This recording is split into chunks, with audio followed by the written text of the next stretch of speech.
TGIF, man. Back at it again. Man, it's Friday, man. We made it through another work week for those who does a 5-day rotation. But now we made it here again. It's another beautiful day in the neighborhood. Another great day in the land of Zamunda, Uh, Welcome to Coffee and Donuts for Donuts, people. Y'all know the routine. You're rocking with the best team, man. It's yours truly, the triple Grumpy OG. Crest the legend, man. What's going on? Of course, the family. We got Kareem Akbar. They're counting from the bank. The Puerto Rican Prince D Free. And my man AP, Curly Top. Prize fighter, you know what I'm saying? We all come together and put this thing together for y'all, man. But how y'all doing, man? How y'all doing? Been a nice week, as I said, man. Yesterday was Halloween, and I must say this, right? I was really happy how I seen the holiday play out yesterday because we all know that times are different from when we grew up as kids. It seemed like we was more into things when it came to holidays or anything as being a child. Today's children, they grow up a little different. So it's like they not too excited about things, but we was into all that. Our parents was into all that. Was really into the holidays. The whole community came together and celebrated. So it was a beautiful thing to see that yesterday because it's something I haven't seen in decades. So you know how it is. A holiday come up and you say to yourself, damn, man, it don't even seem like it's Thanksgiving. Or it don't seem like it's Easter. Whatever the holiday's supposed to be. Because a lot of us, we shunned away, we grew away from the holidays because we all understand what holidays are really about. It's about getting you to spend your damn money. And we really know what the holidays are about for real. But it's something traditional. It's something that every generation, in your family tree got used to. And it's something that everybody can play a part of in the family. And I think the only thing that's really good about the holidays is that, it brings family together. Because a lot of times family not together on a day-to-day basis. I'd rather for family to get together on holidays than get together for someone's wake. I'd rather for family to get together for holidays than have to come together for somebody's wake, which a lot of family, a lot of people go through that every day. I'm pretty sure some of y'all in attendance now, that goes on in your family. Damn sure goes on in mine and so forth and so forth and so forth. So to see the community and see the children out there having fun, like they really getting to enjoy their costumes. And it was good. And they was walking by and they had bags of candy, and it made me want to snatch their bag, You always had the little bullies in the hood or, the little bad, little dusty behind kids. They family, was on hard time, couldn't afford to get them a Halloween costume. So they, lurking, and they wait for the bags to fill up, and then they snatching kids' bags and all that.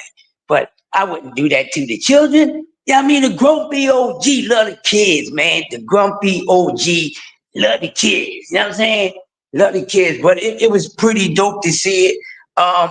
My area had they threw a Halloween festival for the children too, which was beautiful, man. I mean, they showed out for the kids. They had a stage out there, a performance stage out there. Don't know if any acts came to perform, but I think it was just for the children. Had different game vendors out there that can play and all sorts of things. It was beautiful. Pumpkin decorated. It just really felt good to see the whole community come as a whole and celebrate the holiday where normally around these times You know, in a lot of places it's looking like a ghost town. You don't feel the holiday spirit because it's not like it used to be. Most people don't decorate no more. So to see all that, I was like, you know what? I'm glad they enjoying the holidays. And, since this is coffee and donuts for grown-ups, may I say. I'm glad it's coffee and donuts for grown-ups, man, because it was beautiful, especially seeing some of these beautiful women in they Halloween costumes. I will keep it rated PG. I will keep it rated PG, but I enjoyed the sights, okay? You can read it between the lines, but the mothers look good too for the mothers that they got dressed on with the children or they went to a little adult shindig. They look good too. They was on a holiday spirit. And I just was like, can I have a piece of your candy? Yeah, I had to give me a piece of candy. I ain't gonna tell you what kind of piece of candy I got, but you know, it was good to see that, man. So hopefully, the next 3 holidays that we have left, you know, well, you might well say 2, but you know, hopefully they go the same way too. So whatever it is that's going on, and everyone come together and partake in it, they say the more the merrier.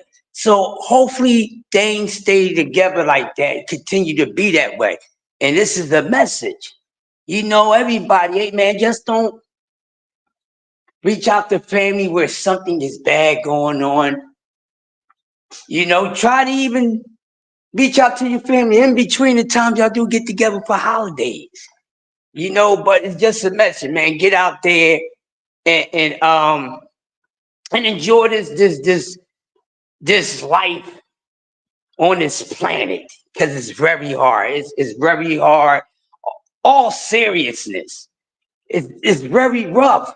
I mean, I can't tell you no different. We really had to make happiness out of a place that you can all say is actually living hell. And this is the hellfire that they talking about. We're living it. And we got to know how to stay from getting caught and burnt up in it, man. So, you know, that's the message for this morning coffee and donuts for grown-ups. Now, it's time to get funky. It's time to get funky. You know, I'm in a groovy mood, man. I'm in a groovy mood. I'm in a good mood. So I want to keep my spirit rolling, and I want to put together something for this morning show just to stay like that. So yesterday, man, brother Kareem Akbar, you know, we did a little slight little debate. You know, it was sort of like a test run to give you an idea. When we get to having debates about music and stuff, it's probably gonna be a little different from the boxing, but we had a nice little morning session debate. It was nice and cozy. You can eat your coffee and donuts, grown ups, and we were talking about who's the best between B.I.G. and Nas, and it was pretty dope. And even on last night's show, we even wound up talking about some hip hop. We added on some Tupac and stuff like that. So I said, you know what? That got me in a good mood. I'm a music person, a music encyclopedia and multi genres of music. So I said, you know what? Let's keep it that way. So I'm in a funky mood. So this morning, we gonna talk some hip hop, and for y'all that's coming in, man, y'all better be ready because I got one for you. Hey, Kareem Akbar, I got one for you, man. I got one for all y'all. Ooh, y'all ready for it? No more suspense. No ready for it. All right, here we go. This morning, hip hop talk on Coffee and Donuts for Grown Up on this Funky Friday. Since I'm in a funky mood, we talking beats, baby. We talking beats. We talking about beats. We not talking about lyrics. We talking about beats, meaning that we gonna be talking about a few producers. You know what I'm saying? That's what we gonna get into. I'm really about to instigate a little something up here. We talking producers today. Now, how many y'all want to do? Do I want to do 2, 3, 4, 5? You know, where y'all want to start from? When we talking hip hop producers, we can start from way back. Pick a year. It don't matter. Pick a year. Let's have some fun. So since we gonna do that, all right, let's go with this, y'all. Because I want to work y'all brains more. I want to get y'all up. You know, we the alarm system, but we want to get y'all up. We want to, once we get y'all up, we want to get y'all some mental exercise too. Exercise your brain. You see what I'm saying? So, how we going to do this, right? Top. Should we go top producers overall in hip hop from the beginning up to now? Or we can go by,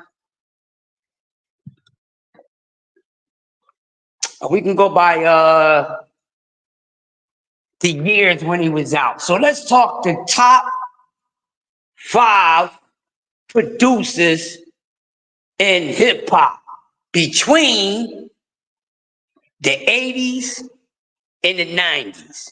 So we're not going to talk about producers that came out in the 2000s. We talking about the top 5 producers, in your opinion, ranging from, now I'm gonna give y'all years since I said 80s and 90s. You know, still early in the morning, y'all still got the eye boogers in your eyes, and you know, you still got the crust in between your mouth and all that, so you ain't brush your teeth and all that. So, you know, you gotta wash your face, you know, whoopie do, take that morning PP and all that. So, yeah, so we're gonna do it like this. From 80, because I don't want to take y'all too deep. I know y'all not ready for that this morning. So let's say from the Def Jam era, so let's say from 84, 85 to, let's say 84, 85, let's do it by a decade. So top 5 producers in hip hop from 1985 to 1995. And the reason why I'm doing it like that, because some of these producers we're going to bring up is going to still be around in that time frame. So, in your opinion, give me your favorite producer of all time. You don't have to give me 5, but give me one producer that does it for you. Like when you hear a certain artist and you know this producer is the one that was the man behind the track, that you like, you know what, he did it again. You know it's his sound. You know, it's just not a producer that's with one group, but you know, a producer that did a lot of hip hop. But you know, we got different producers, we got groups of producers and all that. And then we got single producers. But in your honest opinion, when it comes to hip hop, your top 5, in your honest opinion, from 85 to 95. Now, if you need a little starter kick, I don't have a problem with helping you out. But let me see who we got in attendance this morning. My early bird squad. Before we get right into this hot discussion, got to get the roll call with the early bird.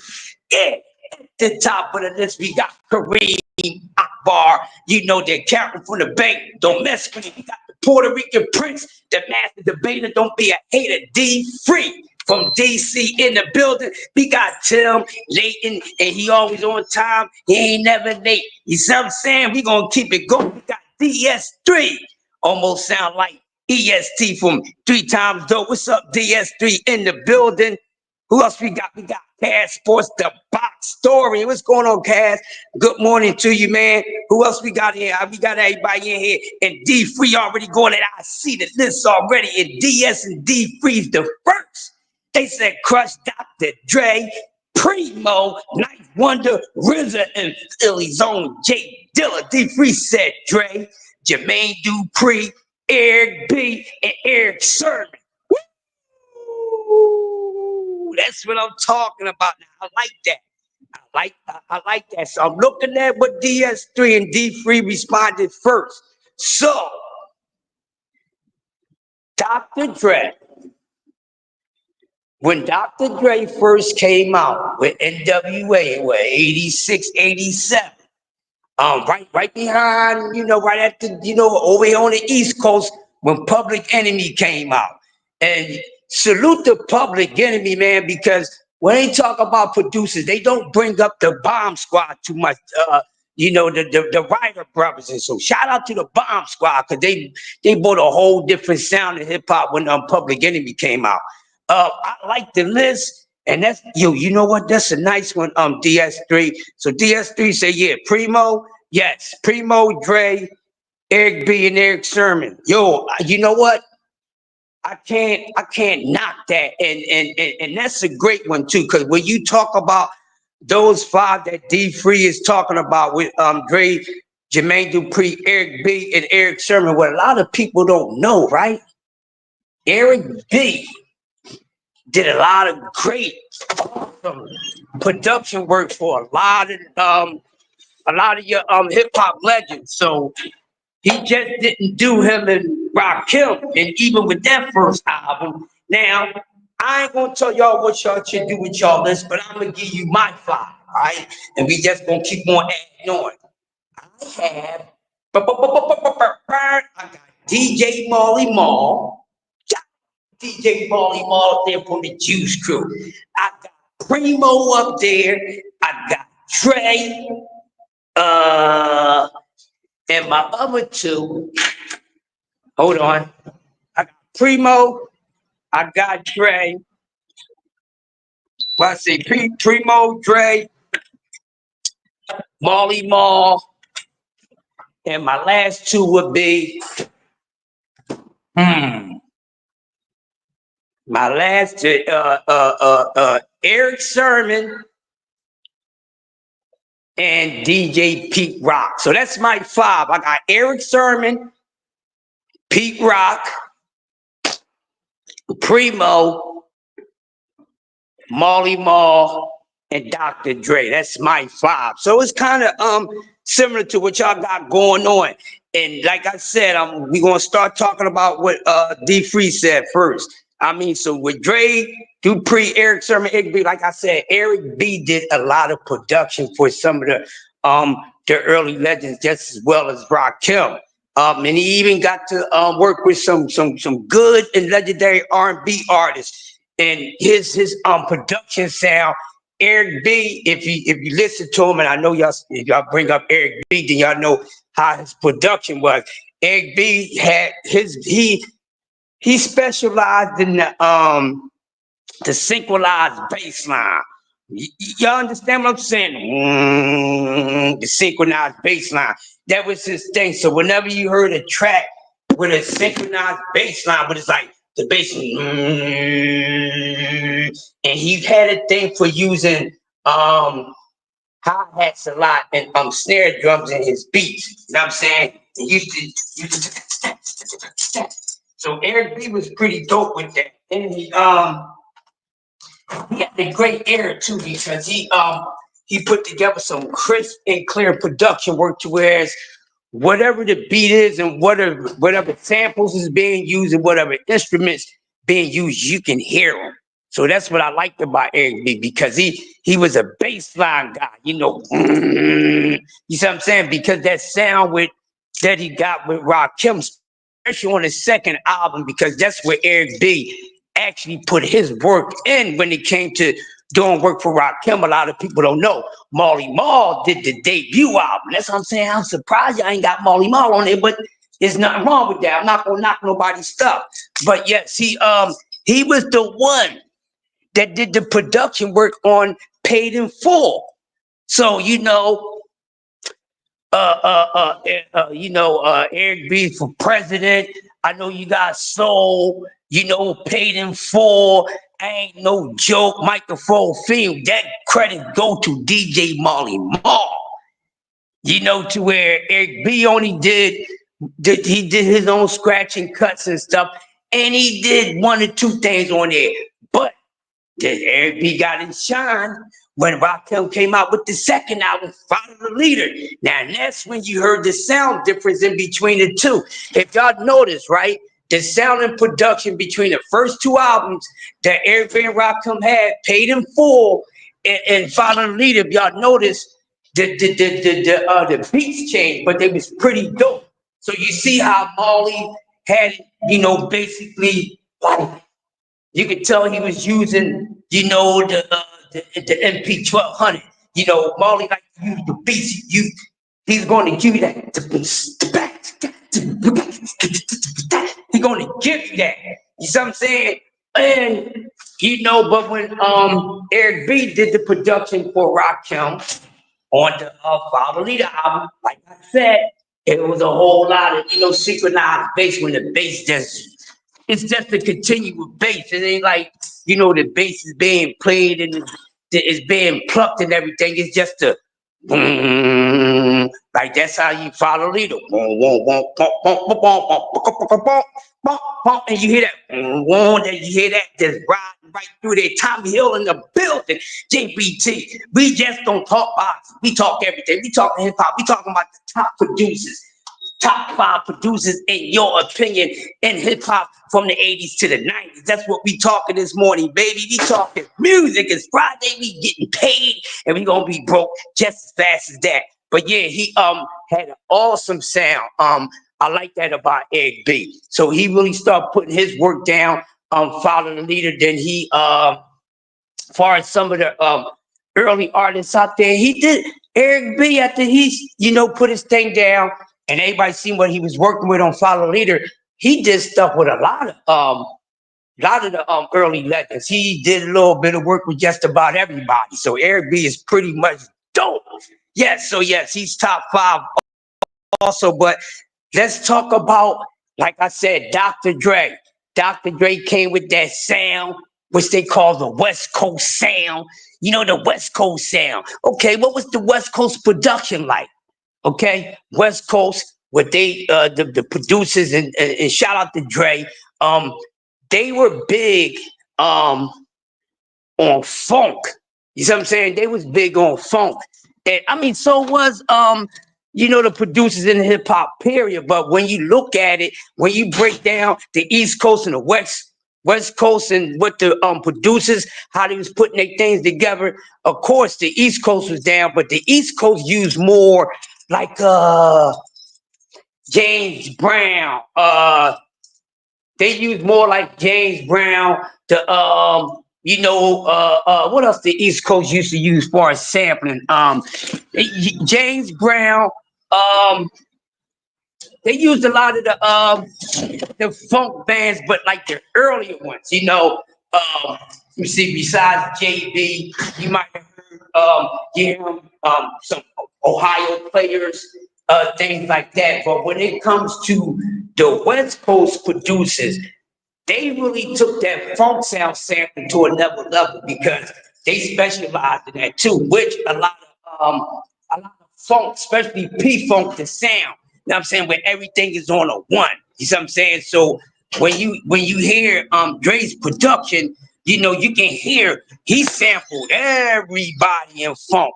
I mean, he sampled Ohio players, Sly the Family Stone, Man Drill. So they was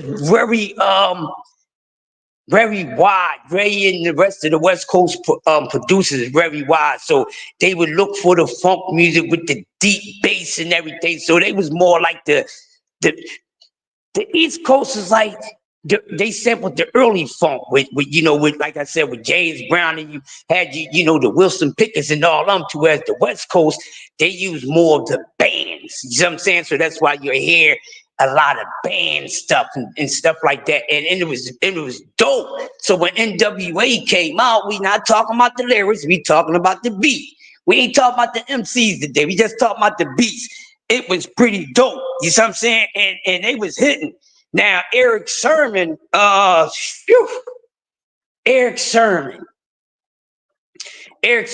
a hell of a ear, which he was involved with a lot of production with EPMD. You see what I'm saying? So they did a lot of their own work, and that was dope by EPMD because they did a lot of their own writing. They both made beats too, Eric and Parrish, but Eric Sermon was more of the the best producer and everything, and Eric Sermon produced crazy hits. When you look at his production catalog, you'd be surprised and shocked with some of the songs that he did. You know what I'm saying? I mean, for instance, I'm gonna take one song that Eric Sermon did that we all like. Um, when he did Turn On Some Music, when he redid Marvin Gaye's song, I like some music. Hey, go pull up the original version. I'm trying to tell y'all something. Go pull up the original version of Want Some Music by Marvin Gaye. I want y'all to listen to it. Now, some of y'all might already be familiar with that song, especially like the old heads like Tommy Hill. Yeah, right? Now, listen to the original. Then go listen to Eric's sermon because the way he sampled that la la la la la la la, and the way he was blended it in, because even the part that got everybody, tricked up in the head, want the music, the music, and then when you play the original song, you looking for that certain part, but he don't say it that much. You think the way that Eric Sermon did it, right? You would think in Marvin's original song that it was the hook. It was like an actual hook, but but it's not, because he only said it like when he said, "I want some music," like the way Eric Sermon pieced it up together. That's not the way Marvin was saying in the original song. Y'all gotta go check it out. Say, yo, this is producer genius, because he actually took a song, right? And normally with sampling and the way they sampled back then, I'm gonna be honest, I gotta get on them about it. The producers back then, they was sampling the whole thing. They wouldn't chop stuff up. You know what I'm saying? But you know what? That's compliment to the musicians, because some of those little breaks that we sample and stuff like that, that's all you really needed. Because when you really think about it, that's all they was doing was taking the music of these bands and turning it into a damn beat. You see what I'm saying? It was taking the music, the chords, and the medley, and just turning into a beat. So they would add something more to it. And a lot of times, the only thing they did was add, an extra drum sound to it and use the same pattern that's in the song. But the way that Eric Sermon did that, man, is tricky. Cause me as a DJ and that's a music nut. I was trying to figure out, even when I was listening to that song, I'm like, how did he get it like this? And it took me, I'm gonna be honest with y'all, no exaggeration. It took me a few years to finally figure out how Eric Sermon pieced that up. So go back, if y'all already know how that song is, the original song by Marvin Gaye, then y'all already know what I'm talking about. But yeah, Eric Sermon, lovely production. Then you look at a lot of the artists he did things for, from R&B artists to from the hip hop artists to R&B artists. He worked with a lot of people, from Madonna to the Brian Knight and this artist and that artist. Yes, music is your body and soul, more precious than gold. Deep free, so you know what I'm saying. How the way Eric Sermon put it together, it made it seem like he said all those things like in one sequence, when he was saying those different parts of the song, so he was able to get it and then pull it and blend it together, which was so dope. So shout out to Eric Sermon. Like I said, his production catalog got a lot of your favorite artists on there, from hip hop to R&B. Rick Rubin, shout out to Rick Rubin, man. Rick Rubin's pretty dope. Now let's talk about the RZA. And I didn't put RZA in my top 5, but he definitely goes in my top 10. I didn't put him in my top 5, but yes, RZA from the Wu-Tang Clan, the man who brought a different sound in hip hop by sampling soul music, oldie but goodie music, and fucking kung fu flicks, man. That was pretty dope. And I like RZA pretty dope too, or AKA Prince Prince Rakeem. Remember, he was Prince Rakeem before he got the Mighty Wu together. But damn, he was a hell of a producer.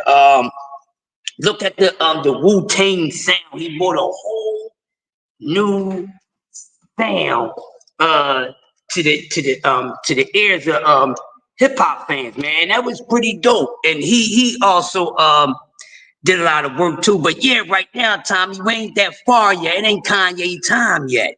We ain't get to Kanye yet. We talking about everybody before Kanye. I said 80s and 90s, and I'm talking about the 90s before Kanye and them came on, because Kanye didn't come. The year that we stopping at is where the year he started. It ain't that much work for him to be putting him in a conversation right now, because we doing it by the decades. So right now, oh, no, you good, you didn't know. But he's still good because, like I said, yeah, because where we stopping at more so 85 to 95, you know, he was just stepping in. He was doing more stuff as a producer, but he was just getting out. But now when we talk about the hip hop producers that we can all equally say that made hip hop dope for whatever it is that we like and dislike together. You know, Timbaland's another one, but he comes into the 90s too, which Timbaland came from. And it's crazy because Timbaland came from an R&B background as far as music. You know, he started out with Devontae Swain, so we got to credit Devontae Swain for the sound of Timbaland. But let's go back to the other ones that we was talking about. I don't want to skip. I want to hit everything. I ain't going to miss nothing. We're going to make this a lovely conversation. Anytime, brothers, hit the link, bros, and get up here and chop it up with the grumpy OG, man. The family, I ain't got to do it from the, get up on up here. That's what it's made for, like Usher said. That's what it's made for. But yeah, definitely, I'm hitting everything, Tommy. We gonna hit everything. I love talking about these things, man. Especially that's where something I come from. You see what I'm saying? So I'm from the hip hop era. I am a certified stamp B-boy, whatever you want to call me. I am known for that. You know, so I love talking it, man. Yeah. Y'all gave me that name. Matter of fact, I think it was the Angry White Man was the one that came between you, Tommy, and the Angry White Man came up with the man, the grumpy OG. I know it was between y'all, so I'm gonna give y'all three the credit. I'm gonna give you the credit. I'm gonna give Old School the credit, and I'm gonna give D1 the credit. But I know it came from y'all, and I like it. I like it, man. It's funny. I'm even saying that on the street now, and that's adding on to my nicknames on the street. But it's about these damn goddamn hip hop producers. It ain't about my damn name, man. Yeah, but let me see. Who else we said? Now, underrated producer to me, Diamond D is in my top 10. He goes in my top 10. So that's how I want to talk about the top 5, but we can just talk about all, you know, the hot producers, which is even dope, and it makes it better for discussion. So we don't have to be you know, in order or whatever like that, you know. But yeah, Diamond D dope, digging in the crates. Now, I mean, you can't forget the digging in the crates posse, man. Diamond D was very dope. Which you see, he said underrated, Tommy, and I'm gonna say unsung, because a lot of people don't even know how much work Diamond D put out for a lot of people in hip hop and R&B artists just as well. Yeah, they was fired. That whole joint. That's where Fat Joe come from. You know, digging in the crates. They had a like nice little faction over there. Let me see. Now when we talk about Primo, now we got to talk about my man Primo. We gonna talk about everybody. Whenever y'all want to talk about whoever, we gonna talk about. But we gonna talk about Primo real quick, and we can switch it up to any producer that y'all like, because I love this discussion this morning. Smash the like button. Let everybody know we having a hip hop discussion over premium coffee and donuts. You know, and you can bring other little stuff to the party too, but y'all got to do that right now, and I got to do that when I get home. But I digress. You know what I'm saying? Somebody spiked my coffee. No Diddy. All right. Marley Marl. Hey, son of Tank. That's what I was saying. Marley Marl is that dude, man. Marley Marl gave us the Juice Crew. Marley Marl gave us Big Daddy Kane, Biz Markie, Cool G Rap, Master Ace, Craig G, MC Shan, Roxanne Shante. The list goes on, and then Marley Marl turned around and he did some production for a lot of hip hop legends. One of the best production albums in hip hop, in my opinion, is a 90s album by a legend from the 80s. Y'all know that Mama Said Knock You Out album, that awesome album by LL Cool J, which I think is one of the best albums of LL. I put it in his top 5 albums. You can put it anywhere you want. Marley Marl did the whole production to the Mama Said Knock You Out album. So when we talking about that, when we talk about Marley Marl, and we bring up one album right now, just one album. I ain't even bringing up anybody's album from Juice Crew. Marley Marl, the Mama Said Knock You Out. Yeah, I'm pretty sure y'all know what's hitting on it. You had Jingling Baby, the original version, and the remix. Booming System. Around the Way Girl. Milky Cereal. Mr. Goodbar. Oh, Prince Paul from okay. D-Free, you don't answer this. D-Free, don't answer this. Okay. Prince Paul, D-Free, you don't answer. We gonna see where everybody else is at. Where Prince Paul come from, y'all? D-Free, the only one that cannot answer that. Yeah, Prince Paul. Where Prince Paul come from? Where Prince Paul come from? Who did he start out with? Did he just crawl out from under a rock? I know Prince Paul's name is looking a little alienated to a few of y'all this morning. Cause I ain't letting D-Free tell y'all where Prince Paul came from. See, this is why I did that, DS3, because I was waiting for somebody to be, yeah, okay, potholes in my yard, but where did he come from, son and Tank? There we go, Tommy Hill, Stetson Sonic, go Stetson, dun-dun-dun, dun-dun-dun, yeah, Stetson Sonic, man. Shout out to Stetson Sonic. Shout out to the band. Shout out to the band Stetson Sonic. A great group. A great group of great men. Met Stetson Sonic. Was on a road with Stetson Sonic a few times when I was dancing with 3 Times Dope. You hear me? So we did some dates with Stetson Sonic with Daddy O and all those cats. You know, yeah, man, yeah. Stetson Sonic is dope. And I'm gonna tell y'all something. Being a little short guy, I never had a problem with being short, but always was interested in being around other short people to see who's a little taller, who's a little shorter, and all that. So yeah, we was on the road with Stetson Sonic and Prince Paul. They came with Prince Paul. We talking hip hop producers today in the early birds. We just don't know boxing. We know music, baby. Now since we on Prince Paul, I see it rolling. I'm gonna get all this out of here. You know what I mean?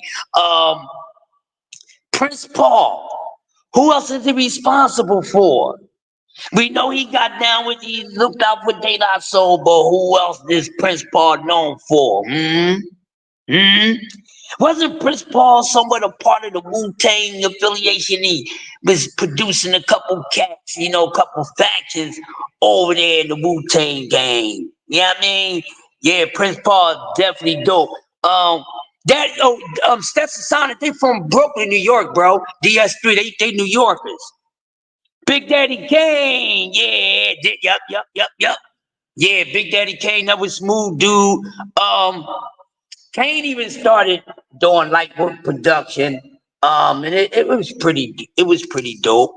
The Jungle Brothers is definitely dope. Light is not a producer, she's an MC, but her brothers was producers of Milk and Gizmo, which is known I forgot what they called them damn selves. Third Base, yes, Thomas Hill.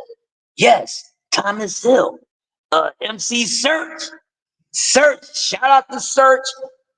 hell of a writer, hell of a producer. Search is out there putting stuff together too. Also, besides putting out making beats and stuff, Search was also helping a lot of the rappers out with their music. Yeah. Who Prince Paul was responsible for, Tommy Hill? So I see you throwing them out there. Yes. Let them know Tommy Hill, so they know who Prince Paul is, so they know Prince Paul work, because Prince Paul was dope. You see what I'm saying? Prince Paul, what was the boy's name? What's happening, bro? I gotta follow your dog, so I can follow. Yeah. I'm gonna send it to. We talk about hip hop producers today. Yeah. When you come back down, I go to your YouTube and I send it to you, man. All right, cool. Yeah, Prince Paul produced a lot of cats. Come on, what was their name? Yes, he did. Tommy Hill, give me some more cats. There's a certain group that I'm trying to. I can't get the name out. What was their name? Not Sons of Mischief. The Grave Diggers. God, good grief, Charlie Brown. Remember the Grave Diggers? That's the name I was trying to get out, y'all. Yeah, there we go. Yeah, look, I got my brain working. I got the cobwebs off my old behind brain, man. The Grave Diggers. Yes. The Grave Diggers. You named a few other cats. But yeah, Prince Paul definitely was dope, man. He worked with De La Soul. He worked with a whole lot of people. Yeah, horrorcore. Yeah, Prince Paul pretty dope, and he worked with some R&B legends just as well. So who else we talking about? We said Diamond Thief. We said Tretch. Search from third base. I see Manny Fresh up there. Shout out to Manny Fresh. Shout out to Manny Fresh, man. Yeah, shout out to Manny Fresh. From the Cash Money Cats, cause Manny Fresh. Hey, Manny Fresh made them hot boys. You hear me? A hot boy, hot boy. But yeah, Fat Joe BBO, he gets credit for being down with digging in the crates. But far as production, I never even knew anything about Fat Joe actually doing any production work far as beats, but he might have did production work far as finance and things. Big Pun, he's not a producer too, so now you want to turn into a rapper's MC conversation. We can do that too, it don't matter. Yeah, he produced some, so there's a lot of good work out there. Now give me another West Coast producer, because I ain't seen too many other West Coast producers besides Dr. Dre. Now I'm gonna give y'all one. How about Bernardo? No, that's Brother Hakeem. You know what I mean? Well, he didn't produce Pun. Pun was a part of the Terror Squad, but as far as making his beats, I'm not too sure, BBO, but you might be on to something. Yes, DJ Quick. Exactly. DJ Quick. Yeah, DJ Quick was nice too, yo. Don't get it twisted, but I'm gonna give y'all a producer y'all ain't come up with. And I'm gonna let y'all think about that for a damn second. Cause y'all getting the game twisted. Huh? Joe Cooley, DJ Quick, Andre 3000. Yeah, that's here we go. All right, bet. I'm on it. Yeah, we on it. Click the subscribe button. We come on. This you right here? Yeah, yeah. So that's what we do every Monday to Friday. So you'll be catching it every morning, bro. Yeah, I appreciate you. Got my man supporting me, man. So y'all gotta give my man Law. Y'all gotta give him a shout out, man, because he's supporting us. Cool, DJ Pooh, yes sir. Son of Tank, there we go. There go another West Coast producer, DJ Pooh, who also is down with who? Let me see if my energy serve me right, because I love talking this hip hop. DJ Pooh, down with who? Sounds familiar with who? Ice Cube. The Lynch Mob? Yeah, I think I'm right. Battle Cat. BBO said Battle Cat. Okay, BBO, I hear you, brother. I hear you. I hear you. But let me see. It's somebody we missing, man. Rick Rock. Yeah, Rick Rock is dope. Oh, how about the beat nuts? Y'all ain't say the beat nuts yet. What y'all doing? Y'all ain't say the beat nuts yet. Oh, come on, man. Y'all gonna make me kick the coffee table over. But we forgot about the beat nuts. Ba-dum, bum, ba-dum. Ba-dum, bum, ba-dum. Da-dum, dum, da-dum. Ba-dum, bum, ba-dum. Yeah, man. Yeah, the beat nuts. What y'all know about the beat nuts, man? Huh? What y'all know about the beat nuts? Sir Jinx, yeah, yo, now we talking, baby. Now we talking. We talking producers. We all over the place. We going West Coast. We going Midwest. We down south. We up neat. We up north with it. That's why we covering everything, baby. Beat nuts was hard. Yo, Tommy, listen. If y'all want to talk about um unsung and underrated, I'm gonna say the Beatnuts probably out of everybody we've been talking about this morning might be the most underrated next to my man Diamond D and the Psychedelics, man. They was dope as hell, man. No ID, my favorite from Midwest. Yeah, BVO, pretty dope. Beatnuts is definitely hard, man. What about Souls of Mischief? What are y'all talking about? They made their own beats too. Let's talk it, baby. Let's talk this producer stuff. Let's do it. What y'all know about Souls of Mischief? They putting some stuff out too. Now, okay, can we give credit to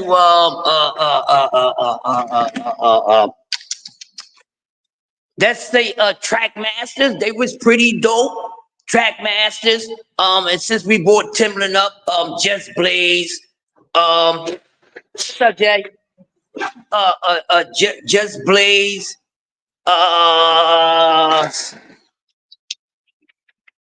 what's my man name? We got Just Blaze. This is how we chill from. Yeah, I love that song, man. Yeah, they put a lot of good production work out, bro. A lot of good production work out. Hold up. Pharrell and them, yeah, Pharrell and Chad. But I'm gonna tell you what, BBO, Chad was doing a lot of the earlier work with Pharrell started doing stuff a little later, but you gotta get a lot of that credit to Chad, man. Chad, that Asian boy Chad was really on some shit. Excuse me real quick, Jay. Just need to grab this.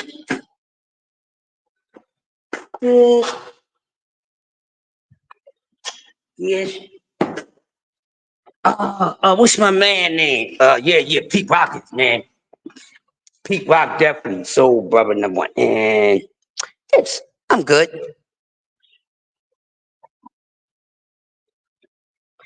DJ Clue wasn't no damn producer, man. He just did mixtapes. He was just a DJ. DJ Clue ain't put together no damn beats, and then if he did, it wasn't like that. Yeah, the Neptunes, but like I was telling BBO, when it comes to the Neptunes, I give a lot of that credit to Chad. Chad was doing good work. You know what I mean? And then later on, Pharrell. What you need, Jay? One of these? This one? All right. Yeah, boy, Chad did a lot of the early stuff. Then Pharrell started doing a lot of things. You know what I mean? It was okay. It was okay. Now, how about yeah, the Alchemist, yeah, the Alchemist, another dope producer, man, Tommy Hill. Alchemist is pretty dope. Alchemist, I was about to say, what's my man name? What's my man name? Oh my goodness. Death Row. I'm thinking Death Row. What's my man name? Oh my goodness, my memory is horrible this morning. Yeah, you know what? Shout out to Mob Deep. Rest in paradise. Prodigy. Havoc is dope. BBO. He been putting out. Yeah, and matter of fact, they put out some good production work for some people too. There we go. We talk about dance from You need this pen. Why you taking my clipboard? And then I just give you a clipboard. What they doing on here, Jay? I'm not mad at you, Jay. I'm not mad at you. They just taking these damn clips. I don't know. They retarded. It's another one over there, but I just use this and I'll put it on that. It's one over there that ain't got too many on there. So when I'm done, I'll put it over there. Dog pound, dog. Yeah, dog pound. Yeah. Yo, Daz to me is the sound. He's the sound of Death Row, man. Daz Dillinger is the sound of Death Row, in my honest opinion, yo. In my honest opinion. Yeah, Daz put some ish together. You hear me? Yo, D-Free. Give me one of the best works that you like from DJ Quick. Man, Quick was nice, man. And Quick, DJ Quick is a hell of a cool dude too. Got a chance to meet him back in the early 90s and stuff. Pretty dope dude, man. Pretty dope dude. Who else we talking about? Yeah. Let's get to it, yo. I'm glad you here. Scott Storch. Now let me tell y'all a little something about Scott Storch, man. Let me tell you about Scott Storch. Do y'all know where Scott Storch is from? Do y'all know where Scott Storch used to hang out at? Scott Storch is the reason why I'm about to hit you guys with something this morning. Scott Storch. Yes, BBO. Scott Storch is the reason why EST from 3 Times Dope that I used to dance with. I used to dance for it. When they got ridiculed, when they got blackballed from out the industry, from Clyde Davis, from Arista, they was locked out. They never came out and put out any more albums for years after their second album, right? But next thing you know, EST turned into a songwriter. Yeah.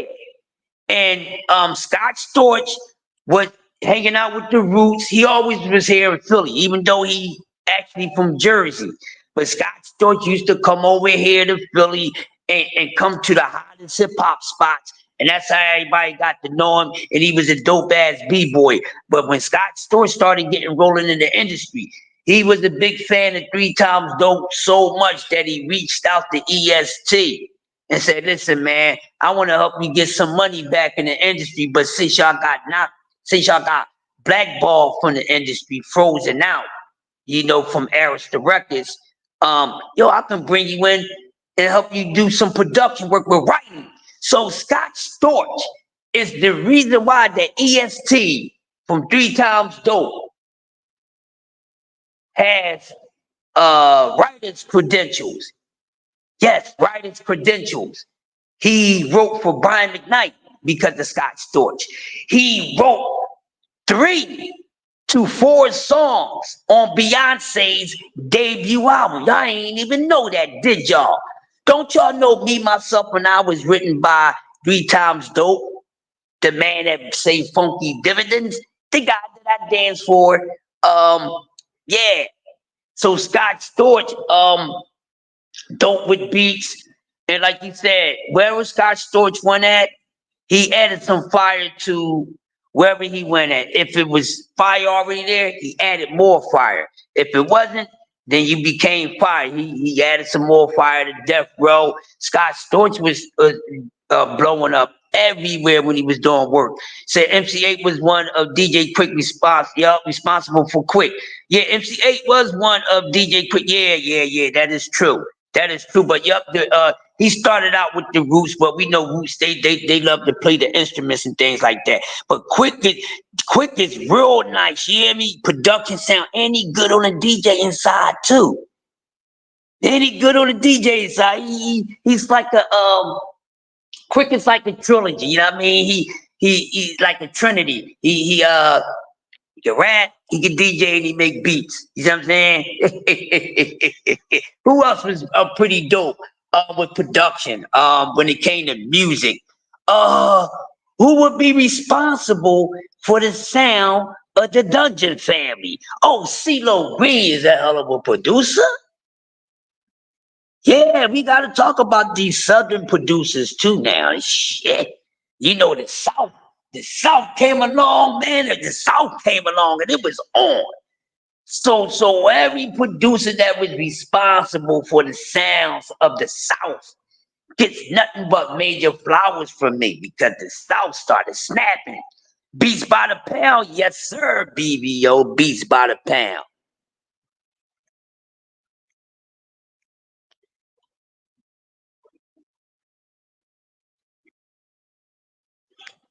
Yeah. Let me see who else we got. I know we missing a couple. Yes, sir, for real, son. To take beats by the pound, MC8, the Roots. Let me see. Oh, okay. How about this? How can we forget Mark the 45 King, who was behind the sound Queen Latifah in the Flavor Unit? What about Mark the 45 King, the sample master, huh?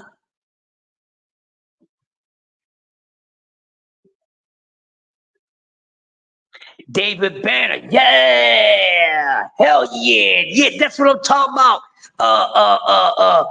That's what I'm talking about. Kareem Akbar, yo, David Banner, a great mind. He's a great mind. Great mind. I salute to David Banner, very aware, very awakened person. Oh man, David Banner has so much knowledge, man, and he's very good at what he does. Very good at what he does, and he was stomping it too when he was putting out his production, man. He was making noise, man. He was making noise. I just love talking about the talent of our people. Just do in the building. Hey, just do. I was just giving credit to your guy, because you know I call you the guru of boxing, man, because you remind me of the guru with that voice and that delivery. So we just talking about, we got Just Do in the building, the voice. You know what I'm saying? Which I was the first one that gave him that name. You know, yeah. Don't be trying to take the credit. Yeah, I mean, I was the one that started calling the voice, because I was calling him. He sound like guru, goddamn, and all them trying to jump on there and try to make it seem like they started calling you the voice. Hey, Just Do. Sometimes you gotta let them know where it started from. I'm just kidding, man. You know, I'm just kidding. Salute to you. It's always a pleasure having a great mind in here, because Just Do it just like boxing. He knows the music, he knows the hip hop. We didn't have these discussions 1,000 times. You know what I'm saying? But yeah, I love talking this stuff, man. And then people bringing up producers that I forgot about, and I love it because we have so much in common besides this great sport of boxing. And I tell people, I said the reason why I talk on the internet, because I can't talk to y'all, man. I have way more in common with those dope people because they great like me. Y'all motherfuckers, that's a Great Depression. That's what I got to tell them. You know what I mean? So shout out to everybody in here. Oh yeah, Jay Dilla, Tommy Hill. Rest in peace. Rest in paradise, Jay Dilla. Hip hop lost a great one with Jay Dilla passed, man. But listen, I'm gonna tell y'all, when it comes to the sound that really get me out of all the producers that we've been talking about the most, I'm gonna tell you the one that gets me the most, and that's why he's my favorite. He's my favorite, or the best producer of all time to me. And it's just my opinion. I don't try to make it a fact. It's a fact to me. I don't try to push it as a fact to anyone else. It's goddamn Primo, man. DJ Premier. Oh my. I listen to Primo stuff all day. I don't care. You can give me Primo whole catalog.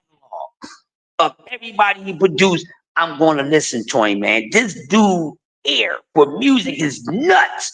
The way that DJ Premier and him and Pete Rock, because him and Soul Brother #1 was so neck to neck with it. But when it come to the putting together those hey, Dr. Dre, you want to get into that? That's where you trying to go at BBO. Rest in the paradise to DJ Clark Kent, who was a cool dude, man. Shout out to Clark Kent. I had got some good credit from DJ Clark Kent. He see me rocking out over at the Jack the Rapper over Atlantic City, running through cats on the dance floor. Clark Kent said, "Yo, kid, where are you from?" I said, "I'm from Philly." He said, "I ain't next week." Okay, BBO, what you gonna do?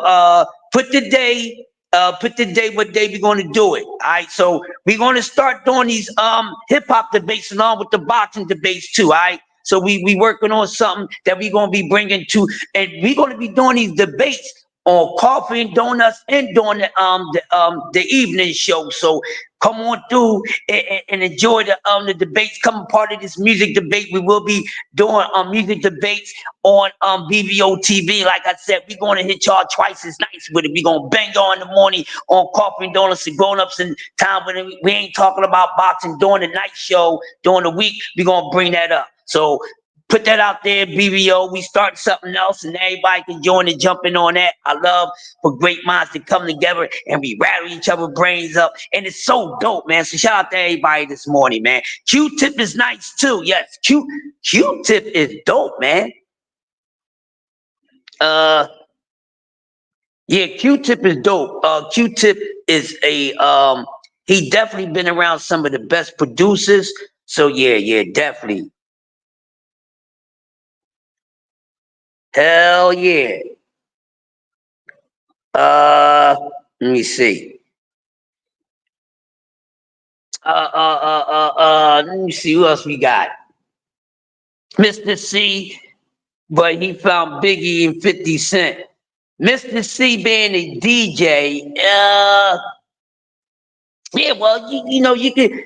Mr. C do have production skills too, but he didn't lean toward that too much in his career. He more so stayed around the realms of DJing and stuff. But he always was good for helping bringing new artists out. So you gotta give him credit for that. I give y'all another producer. Cause it's somebody we ain't name. I know it's a producer we missing. I know it's a producer that we missing. Kane's that Kane DJ. Mr. C is Kane's DJ. But Marley Marl did most of Kane beats. Marley Marl did most of Kane beats. Hold on, it's somebody else we missing, man.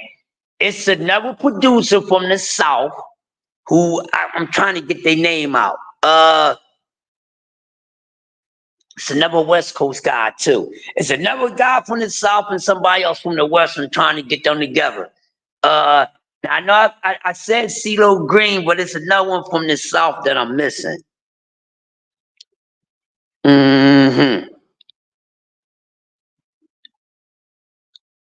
So our first one we're gonna do, BBO saying we're gonna do Primo and Dr. Dre. Okay, now I'm gonna ask who wants to take part in the debate, Dr. Dre versus DJ Premier. Anybody willing to take part in that debate, let me know. You will be going up between either myself or BBO. But I think brother Akeem coming from all the smoke, so any topic, anything, brother Hakeem wants that smoke. So Dallas Austin was pretty dope. Yes, D Free, Melanie Queen, salute to you, blessings, sis.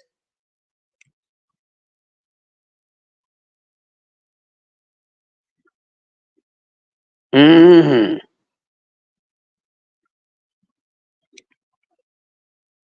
Who would like to go up against either myself, BBO, with the debate between Dr. Dre and DJ Premier.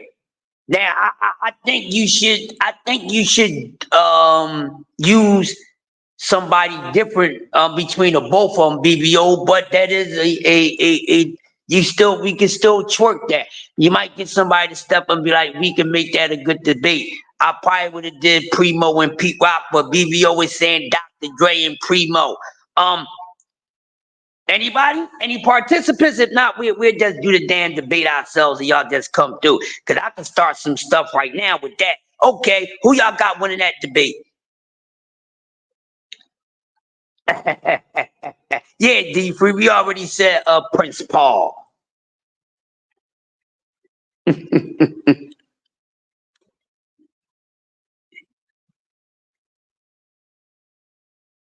Huh?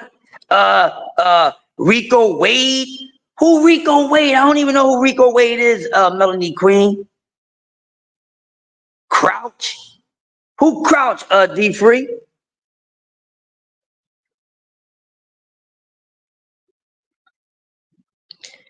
I'm telling y'all, I tell you what, I don't think nothing beating that mama said knock you out joint. Oh, oh, oh, oh, that was funny, man. I didn't know what you was trying to say, D-Free. I think you was about to talk about gospel Crouch. What you was thinking about, Andre Crouch? You thinking about Andre Crouch, my brother? All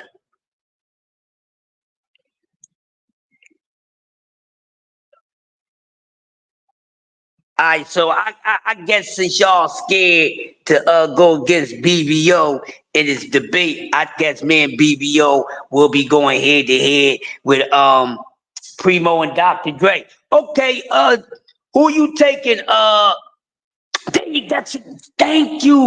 Thank you, Melanie Queen.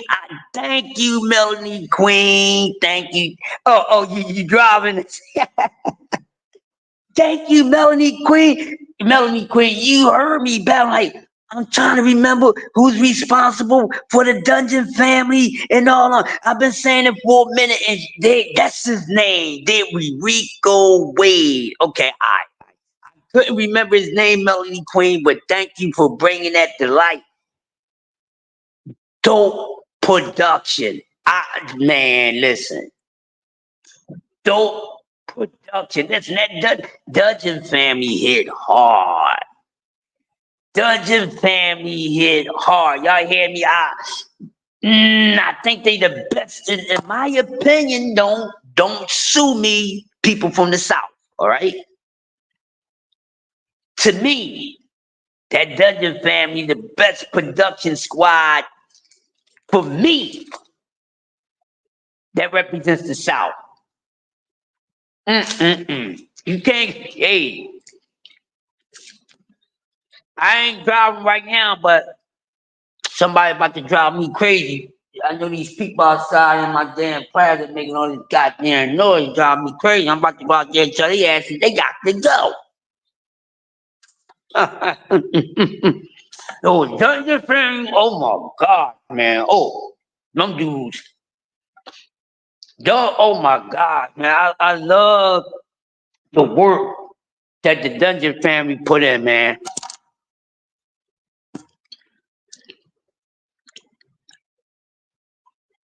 Yep.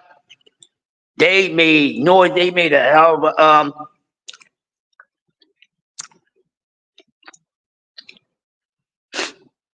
they made a hell of an impact, and they represented the South so well. Big Dre, you driving too? I listen. Well, keep your eyes on the road while y'all driving. Y'all up here texting and saying that y'all driving. I'd rather for y'all to drive and don't text right now. I'd rather for y'all to keep your eyes on the road right now instead of doing. I don't like that. So I want y'all to be safe. Now, if I was where y'all was at and I was riding the drive, I'll be cussing y'all asses out because I see y'all moving y'all fingers around while y'all on y'all phones. I'll be pulling up on you, cussing you out, getting road rage and everything out of nowhere. Can y'all imagine me just morphing, just coming out of nowhere You know, my bike, you be like, Melody Queen, get your hand off that phone. It will freak y'all out.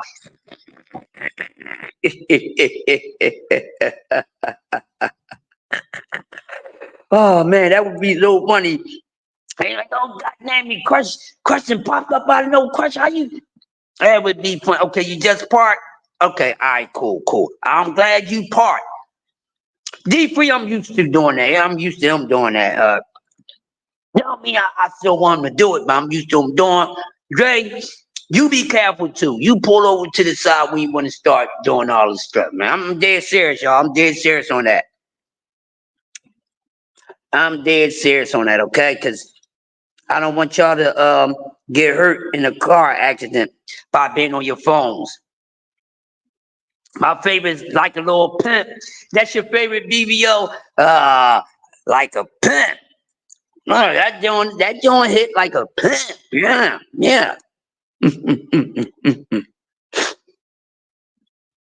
Yeah, like a pimp. I gotta go open this damn old ass gate real quick. Hose it on.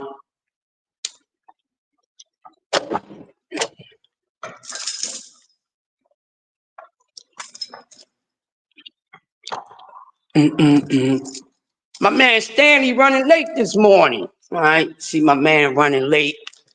Now I gotta turn this thing on. Said red lips only. Okay, cool. David Banner, little flip. Give me all right, y'all. This is what I want y'all to do. Since y'all been naming y'all producers, right? There he go in the building. Y'all make sure y'all go check out my brother C Ruff with the new Duck podcast. And C Ruff, man, we talking hip hop, brother. We talking hip hop. We talking about the top producers and some of our favorite producers in hip hop. We talking album. You read the chat, you can see what we've been talking about. You want to add on to it also. We're gonna have a debate of producers coming up. We're gonna give you the date and we're gonna let out the date soon. But the first hip hop producers debate on either here the Coffee and Donuts show or the 8 o'clock show, it's going to be Dr. Dre versus Primo. So we looking for people to come up with a debate. If not, me and BBO, we just gonna freak it out. Me BBO, you know my bros, D Free and Pros, we probably just freak that out. Oh yeah, see you coming in, you said you like Uncle Ray. You know my brother's brother say he likes it, which is not another bad, you know, to me. You know, shout out to Chad. You know, shout out to Chad. It wasn't for Chad, it ain't no Pharrell. What you know, Pharrell wasn't for Chad. Because Pharrell was doing all by himself. You know what I mean? And that boy Chad, he was about to get me there.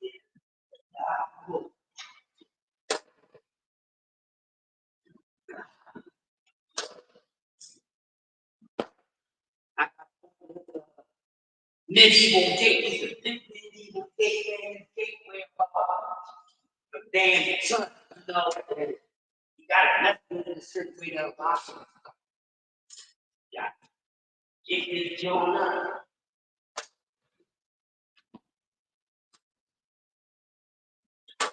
Hold on, give me a second. Okay, open this gate.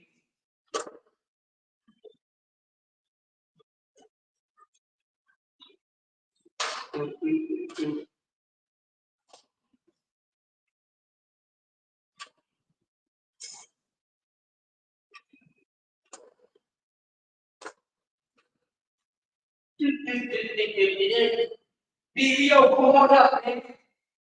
Come on up, talk to the people real quick before we get on up. While y'all open this damn menu, like movie track.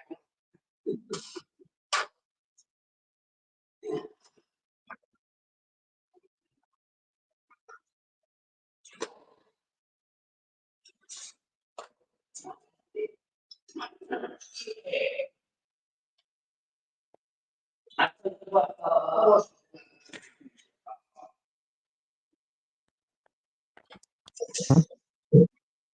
Uh, Cold out here today, man.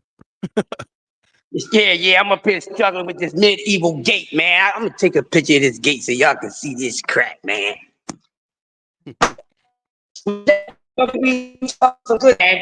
That's what we bring to the people. So, you know, we're going to do the debate with Dr. Dre and Primo, which I think is going to be awesome.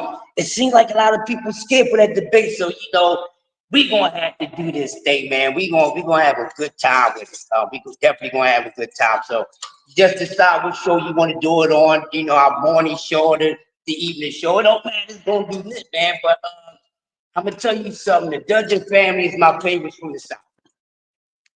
I love those cats, man. What you got on there? How you feel about the Dungeon family, BBO? I always kind of feel like they're a little overrated. When you got world-class talent, you're going to get that credit. Goody Mob, Okay. Sleepy Brown, Outkast. Yeah, I think I see what you're saying as far as that, but as far as their production, I don't think they was overrated for when it comes to their sound, you know. But I can see what you're saying as far as lyric wise in some of the songs. I agree with you on that because I know exactly where you're coming from. All right. I know exactly where you're coming From the South. That's kind of how I always seen them guys. Like, CeeLo Green can sing, he can rap. You know. Right.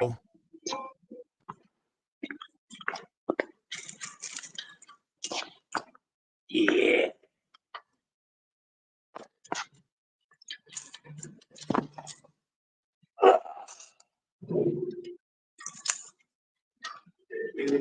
Oh man, this thing getting on So my much we can damn talk about on this nerves. hip hop stuff.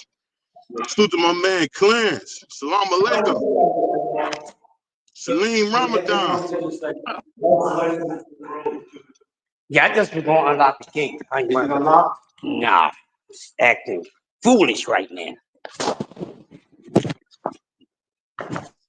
Another cat that get a lot of credit, Rakim. They call him the God MC. But if you ask me, when he left Uncle E, I thought he was never the same. When he left Eric B, he was never the same. That's just my personal opinion. I mean, a lot of people, you know, we think about all his classic albums and the words he said he would spit. But to me, Rakim wasn't at full strength without Uncle E. Uncle E and Rakim had to be together to be great, in my opinion. I agree with you 1,000%, BBO, and I think that's what the downfall for the God MC Rakim. And you could tell even when he was reaching out to other producers how nasty and ugly it was a struggle for me. I'm gonna be honest, he looked atrocious out there, and you know, and that's not coming at the God MC, but he looked desperate out there. If y'all feel what BBO was saying, Rakim looked desperate out there. I mean, he even went to other good producers and it didn't pan out for him. I mean, he went and worked with Dre, the legendary Dre. It didn't work out. He worked with a lot of great producers, but it just didn't work out for I don't blame Rakim. him though. I don't blame him with Dre No? because nobody works with Dre. Unless Dre finds you early, nobody works with Dre. Damn, I like that BBO. King Go T and didn't work talk and with cook, Dre. bro. Cook. King T Cook, bro. didn't work out with Dre. E didn't work out with Dre. Busta Rhymes, but Dre done produced one song on that album when he was with Aftermath. So I mean, I don't know. With Dre, he's different. If Dre don't build you like he did Eminem, The Game, 50 Cent, the list goes on. Marshall Mathers, you know, Shady.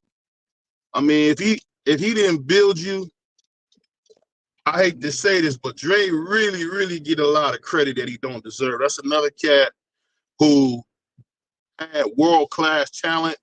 Now, if you talk about Dre when he came back, before he had Eminem, let's not forget he had the Firm, Garbage, where you had Nas, AZ, Foxy Brown, it still didn't work.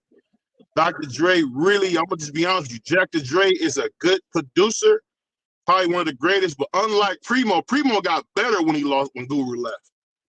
I don't think Dre ever got better without his best man. That's the thing. Guru left, don't get me wrong. I still say Primo ain't made a better beat than Mass Appeal still. But I can see Primo's hands. I can see Primo's hands in so much music, where Dr. Dre was just dope with his drums, his clap. I mean, it's just a bunch of different things that Dre had. I feel like Dre's drums was better than Primo's, but Primo's, you know, insight for rapping, even though he didn't rap, the way he would set songs up, those songs even sound sample some of them songs. Yeah, like that whole Biggie album, one of my favorites, the 10 Crack Commandments, he said that was something he was playing with. You know what I mean? Yeah, that's one of his greatest songs. But it's just, when it comes to rap, man, I think we got to be honest about some guys. Dre was good. He was good. But let's be honest, dog. Ice Cube is one of the greatest rappers ever. Ice Cube is better than Jay-Z. People don't say that enough.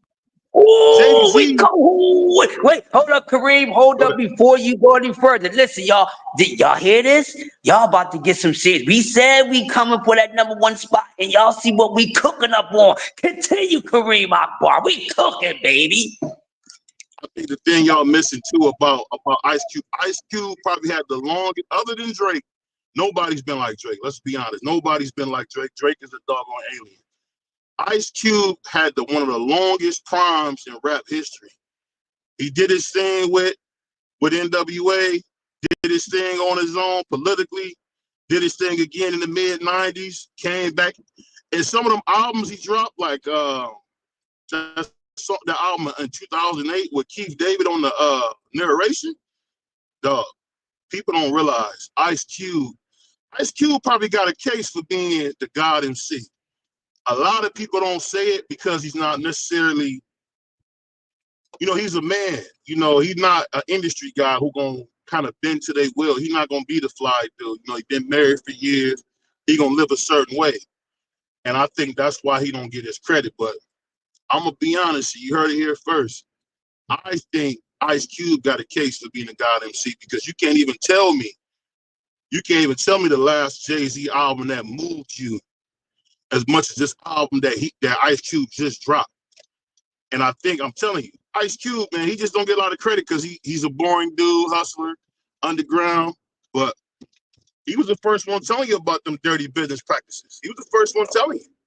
So shout out to my man. And you definitely right about that free West Coast connection, Mac 10, Dub C.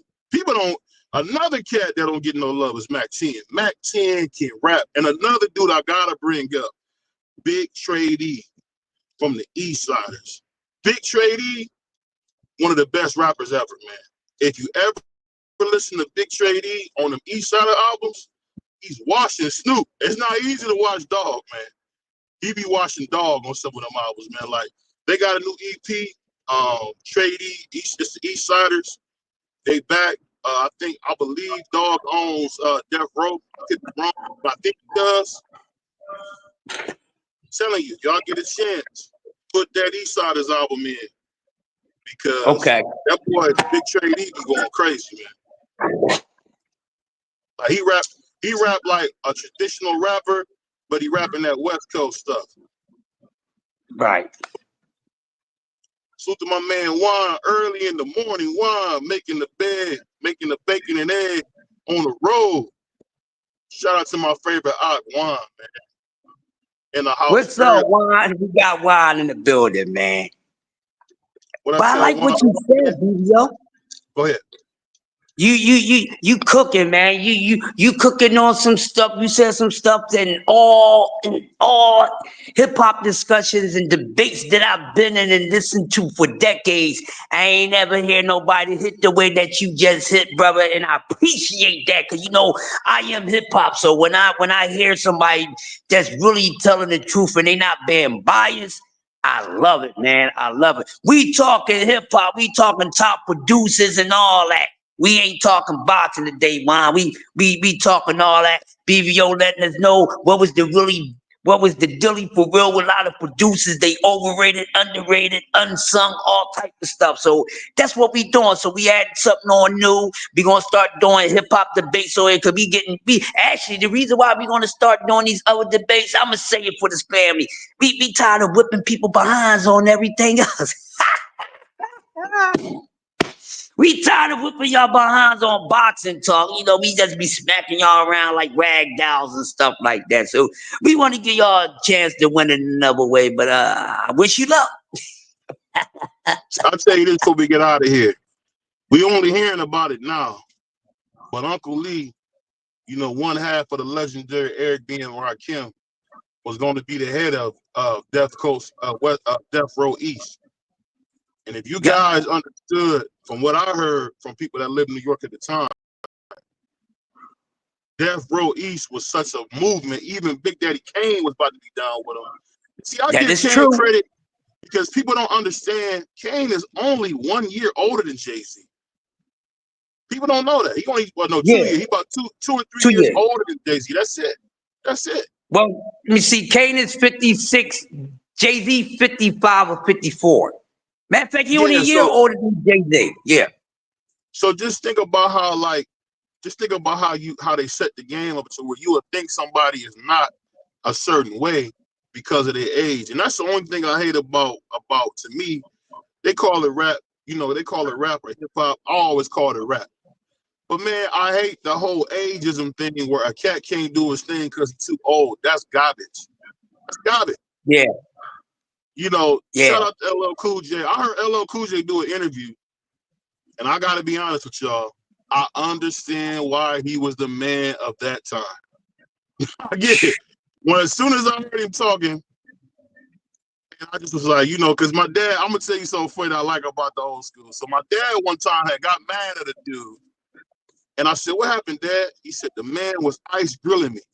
I didn't know what he was talking about. I had never heard that before. But the thing I learned is you got to be authentic to your time. I hear LL Cool J, what he say? I had to learn how to rap again. Because I'm going to be honest with you. The stuff these youngsters is putting out, I hate to sound like a hater. It's not the same. It's not the same. You don't sound like a hater, man. It's the truth. You ain't no hater. They put out garbage. I always tried to love the new hip hop, but the stuff I'm hearing now, the drug rap, it's garbage, man. It's garbage. You know. And you know, you hear people talking about using weapons and stuff, man. Unless you seen a weapon tear somebody apart, you already know it ain't a game, dog. It ain't a game. As my grandma said, that stuff ain't funny. My grandma said all the time. You laugh at the wrong things. That's not funny. That's not funny. What we seeing with Young Thug, you know, Wild Fan Lucci, welcome home, Thug. I hope you come home and take care of your family. That was all unnecessary, bro. You ain't never hear no KRS-One get no weapons charge. You ain't never hear about Big Daddy Kane get no assault charge. What's up with these cats, bro? The only dude that passed away back in the day was Skylar Rock. I don't know how he passed, but you only heard about maybe one rapper in the 80s really passing away. Slick Rick went to jail, but that's it. That's it. Nobody really went to jail. Right. Go ahead.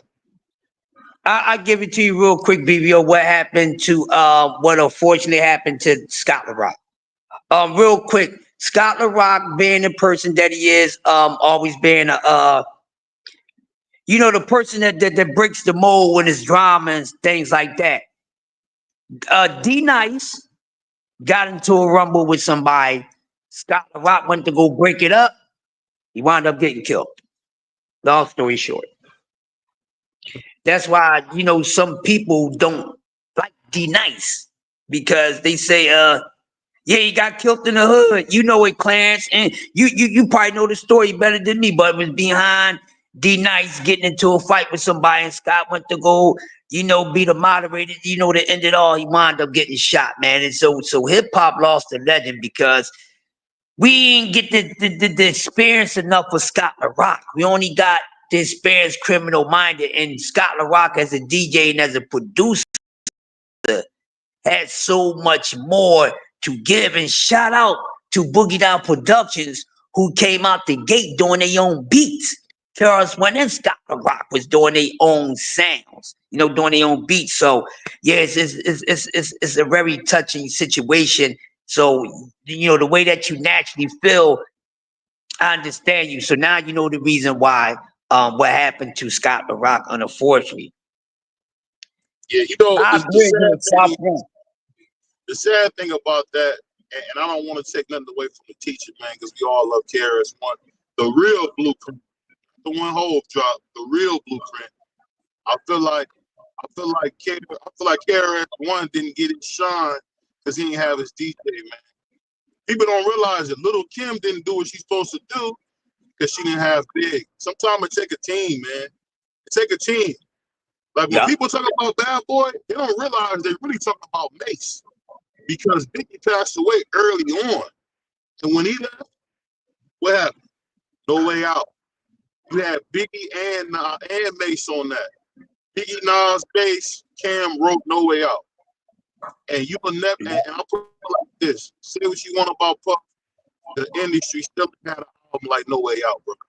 That album was masterful from beginning to end. And shout out to Big and shout out to Mace. And I think Mace don't get enough credit because I feel like Mace is one of the greatest rappers ever, man.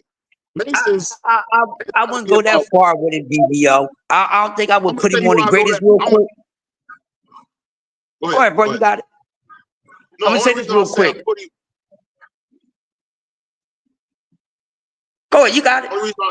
Only reason I say that is because what you knew Puff to be, that was nothing more than Mace. That's it. That's it. That was a Mace copy. When you heard him, the swag, talking slow. I remember, because I ain't gonna lie, me and my homeboys was big Mace fans, and I remember like we used to try to talk slow like Mace. We used to try to sound like him because we thought he was that dope. Murder Mace, yeah. People don't give Mace his credit, man, because he went to church. But guess what, man? When you about to lose your life, man, sometimes you make decisions you wouldn't think you would make. And guess what? Yeah. The only one that's still around, Black Rob is gone. Biggie's gone. Hey, G-Dep just came home. So I would say, you know what? I think Mace might have made the right decision, man. I think he might have made the right decision, Crush. I don't think people give him credit, but he made the right decision. I never, you know what? When that happened, I never roasted the man about it. I was shocked, but then only for a hot second, because being in the industry and going through the industry, I get it. So I was like, okay, but I knew exactly what he meant, because y'all gotta remember, Murder Mace, Mason Bethel was hot. So I must add on to this great cook that my brother Kareem Akbar is doing. And we're gonna do a whole segment about Mace. So you put that on the John to BBO. We gonna get down to business, okay? Because it's still a lot of unanswered things out there that people need to know. We got them covered. We got y'all covered. But people, let's talk about Murder Mace. See, Murder Mace was hotter than everybody before he got hot. Let's keep it real. He was the hot before DMX. He was the hot before all those dudes. Let's be honest. And then, like he said, none of them even thought about it. In all these years, and as sharp as my eye is, yes, Puffy is mimicking nothing but goddamn Mace from the way that he talk. Everything is swag. Can't rhyme for nothing. Let me tell y'all something about this dude. This dude can put together fine talent, but he's the worst person to write something for. Because you could be the greatest writer in the world, and then when you give it to him, he make it sound like ish. Which he did, and he didn't write none of his stuff. It was Mace and the damn Locks. That's who wrote his stuff, Mace and the Locks. There you go, that's it. Kid Styles, J and Mace. That's who wrote that dude's stuff. And we knew, by what he was saying, who actually wrote it. And people like, dang, you heard what Puffy said? That was fly. I'm like, Puffy didn't write that. If you go back and listen, you could tell that it was probably Mace or even Kiss or even Styles or even freaking Sheik. But you gotta have that team. I think the Silverback Gorilla don't get enough credit because shout out to Sheik Luch, man. Sheik Luch wrote a lot for He wrote a lot for Puff. The Silverback Gorilla wrote a lot for Puff because when I would hear his albums on Koch, I was like, he sounds like Puff. I was like, oh, okay, he was writing for Puff. That makes sense. That makes he wrote Puff verse on Benjamins. Yeah. Cause remember, she told everybody that when he first heard the beat, he was like, he thought it was corny. He's like, man, I don't want to get on that. But then he was like, well, you don't want to get on it. Listen to the beat. I write something for Puff. So when he wrote Puff verse first before he wrote his. Then he wrote Puff verse. Then he said Puff verse. So hold up, I gotta get on this joint. You know what I mean? Because he gonna be singing my lyrics, but he ain't gonna make it sound like this Sheik Luke. So I had to get on this joint. And he had the best verse on the damn song 2 times. Shout out to Sheik Luch for doubling it. Silverback ripped it. Yeah, But you know, shout out to Sheik Luch for doubling up on one song. Yeah, I'm from the Caribbean, bro. You straight up like homeboy brother. But I'll say this, my man had some business over there. I'll say this. The cool thing about it is you knew how dope Mace was when his son King Combs came talking like it sounded like Mace again. Kanye likes to sound like Mace at times. Pusha T can sound like Mace at times. People, I'm trying to tell y'all, man, just because y'all didn't like a brother's decisions or his reputation at this point, yo, Mace is that guy, man. He's that guy, man. He's that guy. And another dude that don't get their love is Noriega and Capone. Capone is a dog, man. I get Noriega the star, but man, when I was a little kid playing that Noriega and Capone tape, I was like, this is bananas, bro. Before they get too old, they give Capone and Noriega they credit as a group. That's one of the hardest groups. Shout out to Queens, man. Shout out to Left Rack. You know, all the Spanish niggas over there in the Left Rack. They really changed the game in a lot of ways. Nori changed the game. People don't know this. Nori was the first reggaeton album. Not Daddy Yankee. Nori, 2010. He dropped the first reggaeton album, and they called him an idiot. Shout out to my man Noriega. Also, shout out to them because shout out to CNN. Because without CNN, you would have never heard about the Neptunes. You would have never heard about Pharrell. So shout out to Nori and the Neptunes, man. And they get credit, but they don't get enough credit. You know what I mean? Like Kareem Akbar said. But yeah, they went hard. They had a nice little run too. You know, we all got the what's the name report CD. We got that, John. You know, so they were doing their thing, man. So shout out to them because, like I said, he was responsible for us knowing who the Neptunes and Pharrell was. You know what I'm saying? And that's facts. Yeah. You can't knock that. That's facts. You know, so yeah, when we thinking these guys didn't do anything, some of them really did something. Then we find out some of them really didn't do anything. Like I have to agree with BBO when it comes to all honesty about what he was saying about Drake earlier. That's facts. And I know we're hands on for being out there, you know. Hey, and you know, and I'm gonna keep it all the way real. Guess what, guys? Guess what?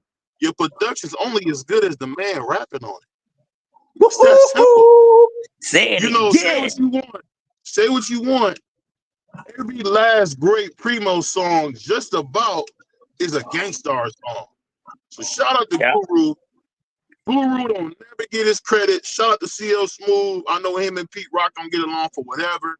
CL Smooth, Black Thought, these guys in these groups with their great production, dog, no matter how you put it, in my D-Free voice, that boy Guru was a master rhymer. He was a master technician with the rhyming. And what do you always say? Primo's my DJ. And if y'all want to use him, have him. And shout out to DJ Drama, who is who's DJ? T.I.'s DJ. So everybody come from somewhere. I always try to show love to Mr. C because we understand his private life. He was a freak. He was a freak, boss. I get it.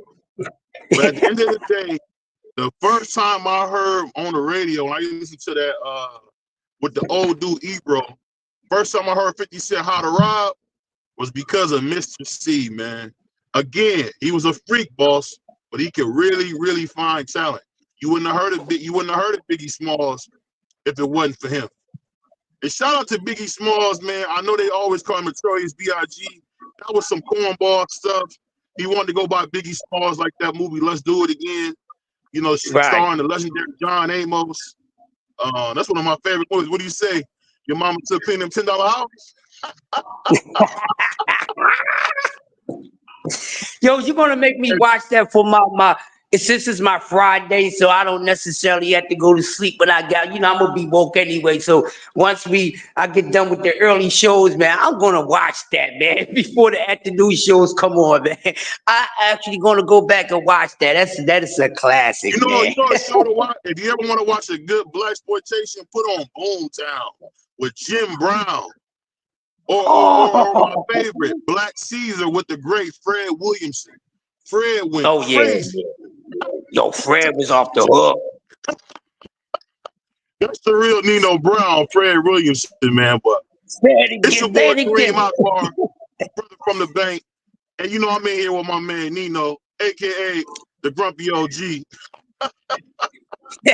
That's right. We need Noah and Kareem Akbar up in this joint. You know what I'm saying? But listen, y'all, thanks for coming through this morning. It's been an awesome show this morning, and we gonna keep the fire turned up. It's going to the winter, and as long as we rocking, you ain't gonna be cold. So with that being said, we are out of here. Go to J Hardcore for your eggs and bacon, and we gonna see y'all later. Make sure y'all check out Primo, Just Doing, the rest of the crew, and we will see y'all there. So we out here like a breeze through the trees, and when we leave, we taking all the leaves. We out of here, y'all. Peace.